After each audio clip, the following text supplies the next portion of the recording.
परमेश्वर के धन्य नाम की महिमा हो। प्रभात मनन के सत्र 1321 में आप सभी का बहुत ही आनंद के साथ स्वागत करता हूं। आइए आज का मनन के लिए हम पढ़ते हैं पहला तीमुथियुस अध्याय 3 पद 2। यह आवश्यक है कि अध्यक्ष निर्दोष और एक ही पत्नी का पति, संयमी, सुशील, सभ्य, अतिथि सत्कार करने वाला और सिखाने में निपुण हो। कलीसिया के अगुवे में होने के 5 अनिवार्य गुणों पर हम अभी तक मनन किए हैं। छठा इस सूची में अतिथि सत्कार है। मैंने जितने किताबों को पढ़ा, टीवी आदि माध्यमों के द्वारा अन्य देशों के बारे में जानकारी प्राप्त किया, जिससे मुझे ये समझ में आया कि दुनिया के लगभग हर क्षेत्र के लोग मेहमानों की सेवा करने और अतिथि का सत्कार करने आदि में रुचि रखने वाले हैं। पढ़ाई करते वक्त हिंदू एवं मुस्लिम मित्रों के घरों में भी जाने और उनके घर में रहकर उन लोगों के द्वारा किए गए अतिथि सत्कार का पात्र बनने की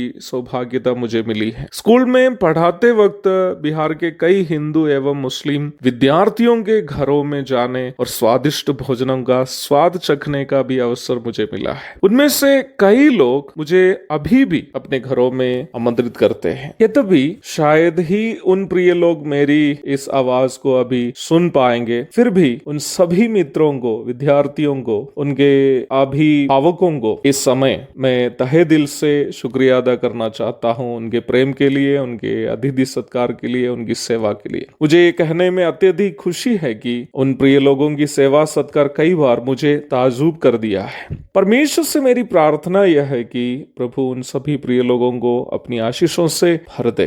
पर इधर ध्यान देने की एक और बात है। इन प्रिय लोगों में से जो भी मेरी सेवा की, उनमें से कई लोगों के लिए मैं मित्र था, कई लोगों के लिए मैं सहपाठी था, फिर कई लोगों के लिए मैं उनके बच्चों के शिक्षक था। किसी के लिए भी मैं अनजान व्यक्ति नहीं था। हम विश्वासी लोग भी अपने मित्रों, सहपाठियों, विश्वासी भाई बहनों तथा प्रभु की सेवा करने वालों को खिलाने पिलाने में पीछे नहीं है। पर यहाँ हम मसीही विश्वासियों को अवश्य ध्यान रखने की एक बात है, समझने की एक बात है। बाइबल सिखाने वाली नैतिकता या सत्कर्म केवल उतनी ही नहीं है जितनी इस संसार की नैतिकता है या इस संसार का सत्कर्म है। यदि हमारे सत्कर्म के काम का स्तर उतना ही हो जितना इस संसार के लोगों के सत्कर्मों का स्तर है, तो हम अपने आप को मसीही कहने लायक नहीं है। तो अवश्य इस बात को मन में याद रखनी है कि वचन के द्वारा प्रभु हमें जो नैतिकता सिखाता है वो इस संसार की नैतिकता नहीं है, बल्कि प्रभु की ही नैतिकता है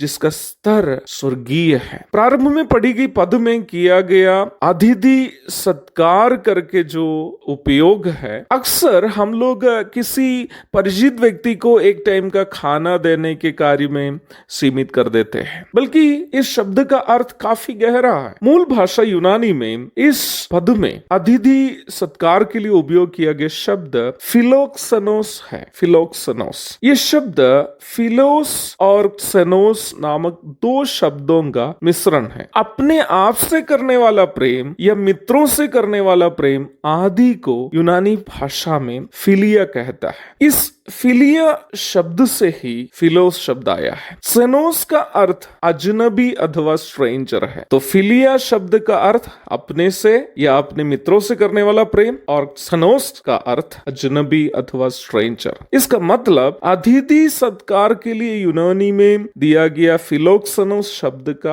आक्षरिक अर्थ अजनबी को अपने जैसे प्रेम करना या अजनबी को मित्र के समान प्रेम करना आदि है। ध्यान दीजिएगा प्यारो, बाइबल में बताया गया अतिथि सत्कार केवल एक समय का भोजन देना या एक रात अपने घर में सोने देना आदि नहीं है, बल्कि अनजान व्यक्ति को भी अपने समान नहीं तो कम से कम अपने मित्र के समान प्रेम करना बाइबल सिखाने वाला अतिथि सत्कार है। पुराना नियम में अब्राहम अजनबियों की सेवा इस प्रकार किया कि आए हुए अजनबी स्वयं परमेश्वर था और उनकी सेवा सेवा की। उत्पत्ति की पुस्तक 18 की 1 से 8 तक। नया नियम में प्रभु यीशु मसीह अपना परिचय देने हेतु बताया गया अच्छा सामरी की घटना में जो सामरी है वो भी अजनबी की सेवा अपनी सेवा समझकर किए हुए व्यक्ति था। उन्होंने ना केवल उस यहूदी का जो खून में लथपथ था, अधमरा था, मरहम पट्टी करके उनको धर्मशाला में पहुंचाया, उनके लिए अपना धन का खर्च किया और यात्रा को जारी रखने के पूर्व धर्मशाला के मालिक से कहता है, जो कुछ तेरा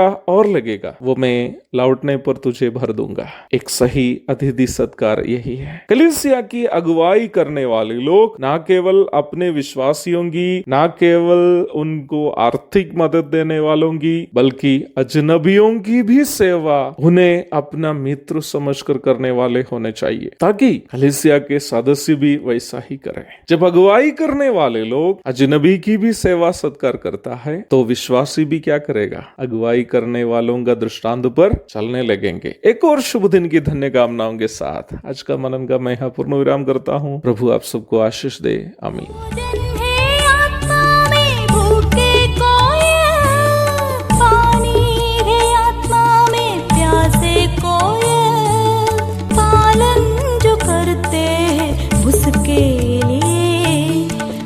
आशीष पाने का साधन है।